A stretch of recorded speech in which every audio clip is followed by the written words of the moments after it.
चर्चेमध्ये पाणी पुरवठा व स्वच्छता विभागाच्या विषयी संबंधित सहभागी झालेल्या सदस्यांचे मी आभार मानतो। त्याच्यामध्ये नानाभाऊ पटोले असतील, सुनील प्रभू, श्री मेनकाताई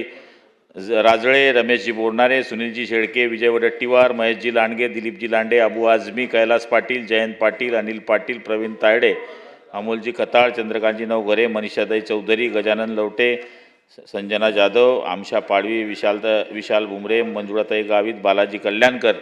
इतर सगळ्या सदस्यांनी ज्या सूचना मांडल्या आहेत त्या सूचनांची या ठिकाणी आम्ही नोंद घेतलेली आहे आणि मी आपल्या अनुमतीने अध्यक्ष महोदय सन 2026-27साठी पाणी पुरवठा व स्वच्छता विभागाच्या मागणी क्रमांक Y1 ते Y7 अंतर्गत अनिवार्य खर्चासाठी रुपये 1,514 कोटी रुपये 45 लाख रुपये 52,000 फक्त आणि मागणी क्रमांक Y2, 3, 5 आणि 6 अंतर्गत कार्यक्रम खर्चासाठी रुपये 10,148 कोटी 15 लाख 1,000 फक्त इतकी अर्थसंकल्पाची तरतूद मंजूर करण्याची विनंती सन्मान्य सभागृहास करीत आहे।